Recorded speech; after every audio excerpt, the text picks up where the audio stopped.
Alright YouTube, today I'm going to show you how to resurface a waxed floor.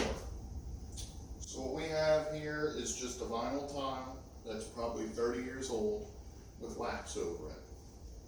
I'm going to show you with this equipment here, what the steps you need to take to bring this floor from this scratched up, dirty looking mess to something that looks brand new. So this is a video for those who aren't familiar with this process. Those that know what they're doing are going to look at me like, I already know that. So most of this equipment you can rent at your local rental places, tool rental, that kind of stuff. I think even Home Depot rents this kind of stuff. So we have here is just a wet vac. You can use just a wet vac. This one's just fancy because it's on wheels and it's got a squeegee on the front to make the floor dry a little bit faster. Here we have a floor scrubber, which these come in many variations. They're very useful. All the pads are interchangeable for all kinds of different uses. Today I'm using this pad, which is a very aggressive, like a 40 grit kind of pad. They have, less aggressive pads. They have polishing pads that you can use just to buff the floor and just, refinish what you got. This floor is not refinishable. This floor has to be brought down beyond the wax, all the way to the base floor, cleaned, and then brought back with new layers of wax. These machines can be used with carpet attachments. It's got like a scrubber if you have that really thin carpet. I forgot, short nap carpet, I guess you would call it. You can use on these with just a carpet shampoo, doing real good work. I'm going to do a specific video on how to operate this thing because some people are scared of them because they've seen the videos of them doing this and going crazy. If you know what you're doing, they won't do that. Next thing we have, bucket of just your finest municipal water and an old mop. Here I have a chemical called floor stripper or wax stripper. Here in the south we have the Bourbon Street stripper. This is just a corrosive chemical that breaks down the wax, makes it a little softer, and it comes up a little easier. I'm only going to use a little bit because I don't want it to get super slick in here, because it'll eat the wax and make it soft again, where it's like a liquid, and it's like dish soap in here. It gets super slick, and I don't want to take all the wax up. I just want to take up the worn out part all the way down as far as I can without really getting into the tile, but if I have to, I'll get to the tile. The last thing I have is my favorite flavor of Fabuloso. A little bit of soap will help the water you don't want it to foam too much to where it's a problem when you suck it up, but you want the foam a little to where it kind of sticks around, because water's your friend here. The way this thing works is it's basically scraping off the old wax, which the stripper will help with that a little bit. But it scrapes off the old wax and it stays in suspension in the water, and then you suck it up with this. Well, if it starts to dry out, it'll make the floor really chalky. You'll have to wet it all again and mop it a couple times to get that wax up, or possibly even scrub it again. So that's your primary, what you gotta have. You're gonna wanna have a 20 amp circuit to run this equipment off of. Not so much this one's more like a regular vacuum, but that one does take a 20 amp circuit. You try and run it on something else, you'll know real fast if it's less than 20 amps. Just going over it again, you can rent just about any of this anywhere. And the stripper, you don't have to have, it just makes it a little easier. You can do it with just soap and water. And if you get an aggressive pad like that. I'm going to go ahead and get set up, and then I'll give you a basic quick rundown of how this system works, and we'll get started.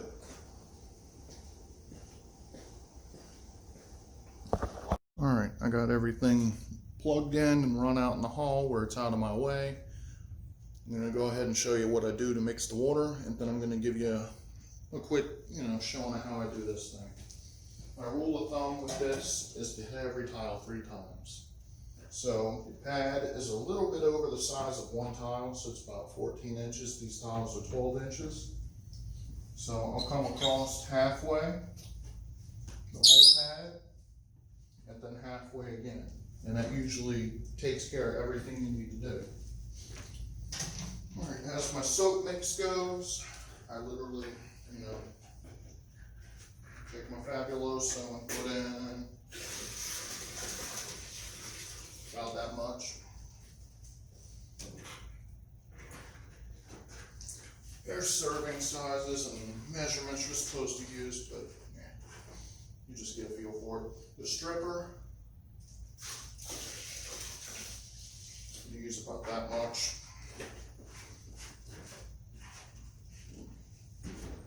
Mix it up a little bit. Now with the water here, it's a balancing act. I happen to be in a single, the first floor concrete slab, so I can use just about as much water as I want to without drastic consequences. Once again, water's your ally. You want the stuff you're taking up to stay in suspension, that way it's easier to clean. However, you don't want so much water that it's running, through the slab or, into your downstairs neighbors or something if you're doing this, on the second floor. So what I do is, I don't have a squeeze or anything, I just get my mop saturated and mop it out and get it nice and heavy. Nice good amount on the floor. See it soaking up nice, it's gonna stick around. Just want my floor to be nice and wet over here. Move my bucket.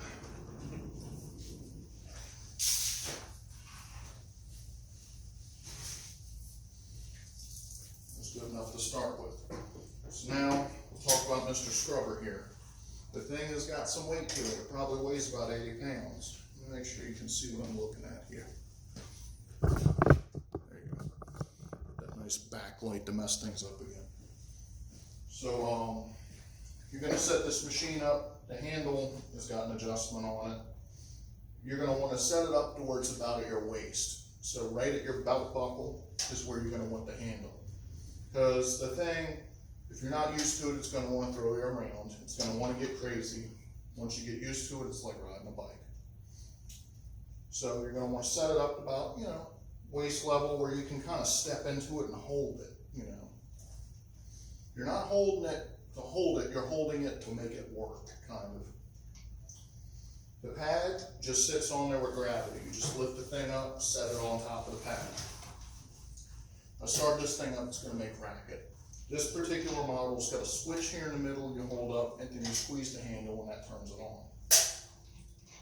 Things you need to know, don't run over the cord, because that will make the thing go crazy and whip out on you.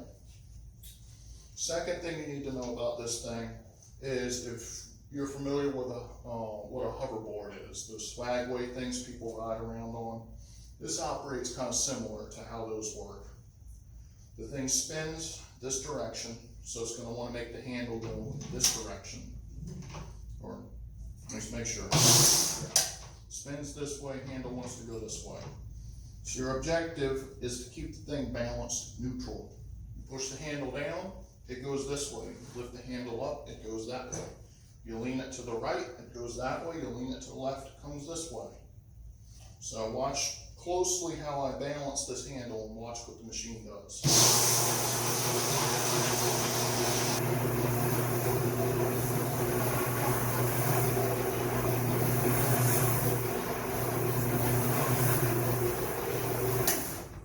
You see how as I move the handle up and down, it goes one way or the other? That's how you control it. And I was doing it aggressive to show you how it works, but as you're waxing, you're going to do it very subtly, because if you get aggressive, you're going to be fixing sheetrock. So I'm going to go ahead and turn the camera back this way, and you can watch as a process. You can already see how much better the floor looks. I only hit that, 2-3 times. So I'm going to scroll back over this way, find the shaky camera, back up a little bit, make a little more room so you can see what's going on. Now I'm going to do this whole section right in this area so you can watch, and then I'll vacuum it and you can see the difference.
you tripped over the cord and slipped a little bit. This stuff is slick. You want to wear some pretty good quality slip resistant shoes when doing this. And if you can, work away from your cord so you're not having to kick it out the way and stuff.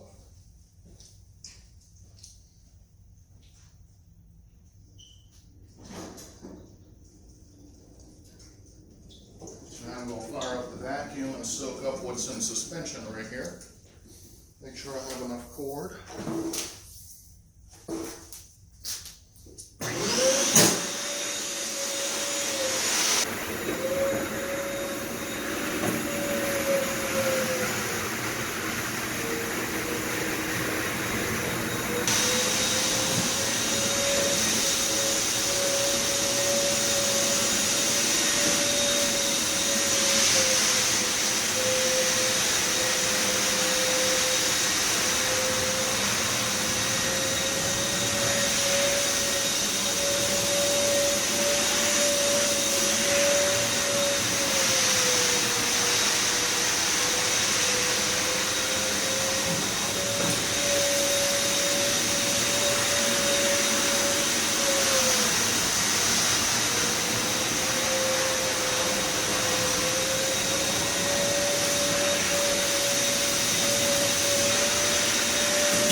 What a difference that makes, eh?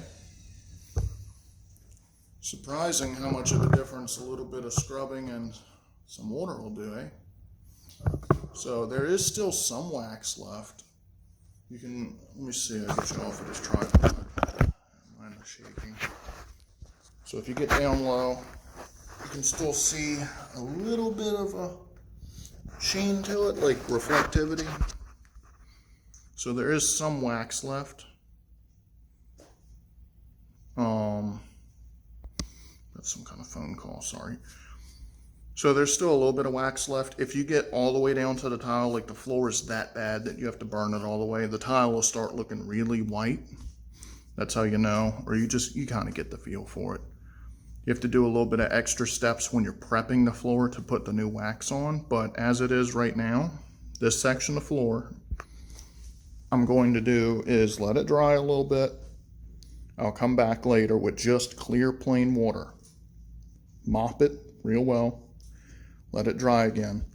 Then I'm going to set my air conditioning to about 68 to 65 degrees. Start getting the humidity out of here. And then I'll start showing you what to do next. But that's when I'll start applying my coats of wax. And the more coats you apply that, the better it looks. So until then, I'm going to go ahead and do all the rest of this room, this hallway, and that room up there. And I'm going to strip all of that, and then when I'm ready, I can wax all of it. Alright, now I've totally finished this room out now. It's drying, and it'll be ready to mop in a little while, and it'll be ready to wax. Now I'm still got to do this hallway here, in this front room, which I've already got my equipment prepped and ready. I'm going to do something fancy in this room. I'm going to set up a little time lapse. You can watch me do this room in quick time.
Alright, floor's been scrubbed, mopped it with clear water. Now we're going to wax it. Now here I have a dedicated bucket, brand new mop head. What's in the mop bucket is the actual wax solution. It comes in a 2-gallon jug. Usually you can find it at the place you rented your equipment, or in my case I just buy it from my supplier for all my other janitorial supplies. The way I learned it from experience is the best way to do it is you do a couple strips at a time in one direction, and then once that dries you do a couple strips going in a different direction. So almost like a plaid. So your first coat, you go long ways, second coat, crossways, long ways, crossways, you know, over and over until you have your number of coats you want. Coat wise, as many as you want. Typically I do neighborhood of 10 to 12 just because it lasts a little bit longer between applications.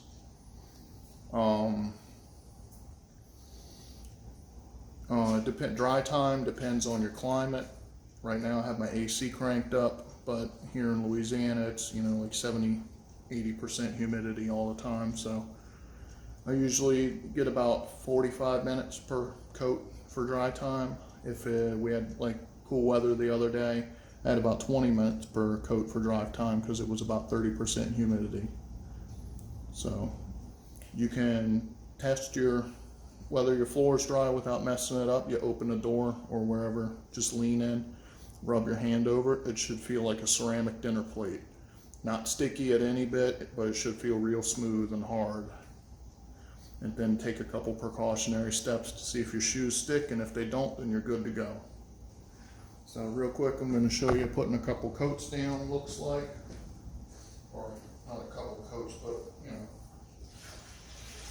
a couple sweeps of the mop. You get the idea.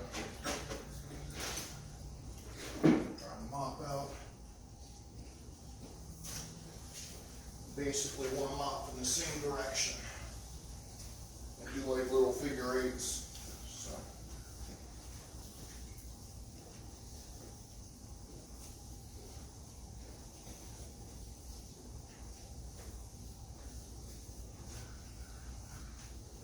Turn my mop over. My next two loads.